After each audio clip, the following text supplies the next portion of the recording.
Continuamos en Conexión B, análisis, entrevista. Vamos a cerrar el programa y la semana con el campo innovador. Directamente el ingeniero Francisco Javier Ugalde Acosta, investigador del INIFAP del campo experimental Cotaxla, con nosotros. Adelante, Paco. Muy buenas tardes. Buenas tardes, Jorge, y al auditorio de Mar FM. El tema de hoy, el desafío del fenómeno climático El Niño, memoria histórica y su efecto en el sector agropecuario. Hoy ponemos la mirada en el cielo y en el océano para entender dos de los fenómenos climáticos más determinantes del planeta, el Niño y la Niña. Estos no son términos meteorológicos, son los ejemplos más evidentes del clima global que nos toca enfrentar. Para entenderlo de forma sencilla, el Niño es el periodo cálido e inestable entre el océano y la atmósfera. Se llama así porque los pescadores de Perú notaron que las aguas se calentaban inusualmente en época navideña, asociándolo al nacimiento del niño Jesús, aunque esto no tiene relación con la religión. Por el contrario, el fenómeno de la niña se caracteriza por temperaturas frías y mucho más perdurables. Ambos fenómenos climáticos generan un desequilibrio donde antes llovía poco, se presentan inundaciones y donde abundaba el agua aparecen sequías implacables. Pero esto no es algo nuevo. Investigaciones del Departamento de Defensa Civil del país de Perú, lo que en México conocemos como Protección Civil, concluyeron en el año 2002 que en los últimos 5 siglos han ocurrido al menos 120 episodios del fenómeno climático El Niño. Incluso la paleontología señala que este fenómeno azota las costas del Pacífico desde hace 40.000 años, afectando a civilizaciones antiguas como los Moche, los Lima y los Nazca. En registros históricos más antiguos, que datan de 1578, donde manuscritos españoles en ese mismo país, en Perú, describen lluvias catastróficas que cambiaron el rumbo de la agricultura en aquel entonces. Daremos un salto ya a las fechas presentes. La Oficina Nacional de Administración Oceánica y Atmosférica de Estados Unidos, conocida como NOAA, reporta que del año 2000 a la fecha hemos enfrentado 8 episodios del Niño.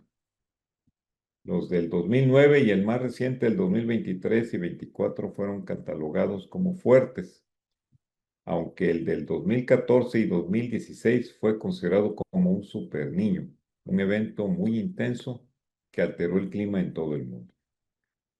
¿En qué situación estamos aquí en el mes de abril de este año?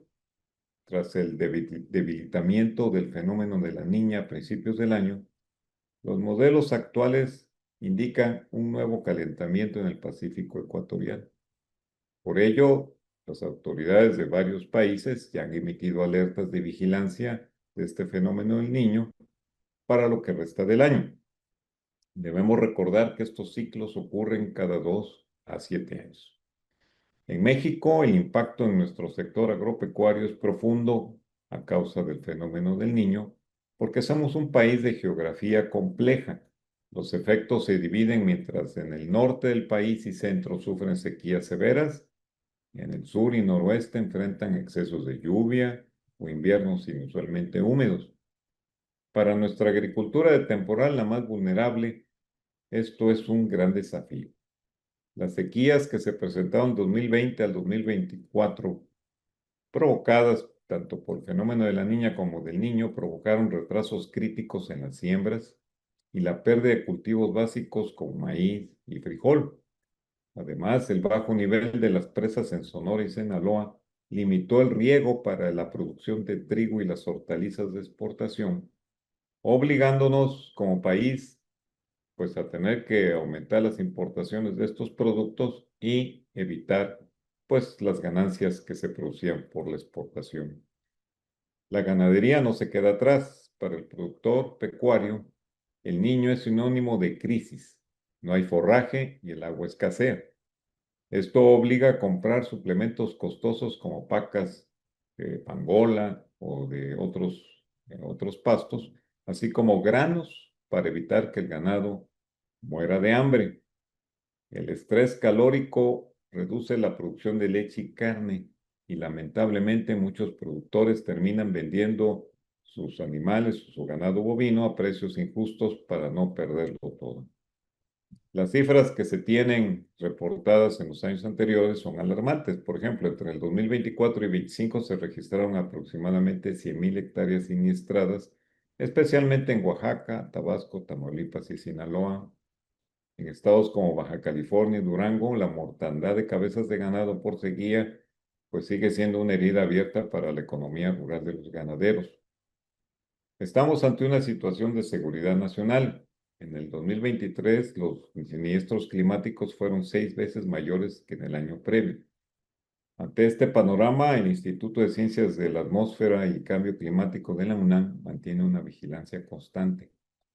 El mensaje es claro, no veamos al fenómeno del Niño como un evento aislado, sino como un factor que junto con el calentamiento global está estresando la capacidad productiva del campo.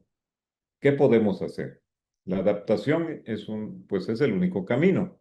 Es urgente implementar medidas de mitigación como el uso de abonos verdes y cultivos de cobertura para retener humedad, sembrar variedades de cultivos con tolerancia a sequía, la reconversión productiva hacia cultivos que demanden menos agua e instalar sistemas silvopastoriles, así como la construcción de ollas de agua. A pesar de los avances científicos, predecir con exactitud la duración de este fenómeno sigue siendo un reto. Generar tecnología para ambientes favorables como los maíces y frijoles resilientes que ya están disponibles y probados, pues es un desafío también para la investigación agrícola actual, pero ya es tecnología disponible. Durante el ciclo 23 y 24, el sector agrícola enfrentó uno de los fenómenos climáticos más severos en los últimos años, que fue el fenómeno del Niño, que impuso condiciones de sequía extremas en gran parte del territorio nacional. Ante ese escenario, la labor de previsión e investigación del campo Cotazla demostró ser la diferencia entre la pérdida y la productividad en los cultivos.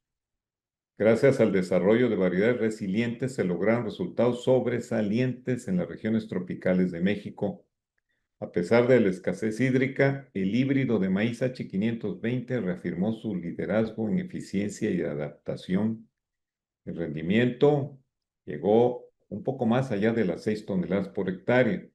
Esto es el resultado y es el promedio de 20 módulos de validación establecidos en condiciones de temporal y humedad residual en los estados de Veracruz, Oaxaca y Tabasco. En el cultivo de frijol, la adaptación a la extrema sequía fue que la variedad negro Veracruz sobresalió de 16 variedades evaluadas, por lo cual se convirtió en una herramienta eficaz para el productor frente al déficit de lluvia. El rendimiento promedio fue de 1 tonelada, 100 kilogramos por hectárea. Información que también proviene de 23 registros de módulos distribuidos en 8 estados del Golfo y Caribe mexicano, hasta las zonas productoras de Puebla y Oaxaca.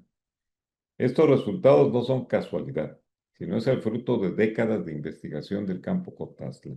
Contar con semillas diseñadas específicamente para resistir el estrés hídrico permitió que incluso en un periodo crítico de sequía, los productores mantuvieran niveles de cosecha competitivos, garantizando la seguridad alimentaria de su comunidad y su familia y la rentabilidad para los productores que utilizaron estas semillas. La tecnología generada en el campo Cotazla es el mejor seguro para el agricultor frente a la incertidumbre de los patrones climáticos como es el fenómeno del Niño. Vigilar el clima hoy es asegurar la alimentación del mañana. Adaptarnos no es una opción, es una responsabilidad. Nos vemos el próximo Campo Innovador. Buenas agrotardes. Muchas gracias al ingeniero Francisco Javier Ugalde Acosta, investigador del INIFAP del campo experimental Cotaxtla en el campo innovador. Con esto llegamos al final del programa de hoy. Muchísimas gracias a todos ustedes por su atención. Nos despedimos, nos vamos al fin de semana. Vamos a estar con ustedes el próximo lunes en punto de las 5 de la tarde. Pásela muy bien.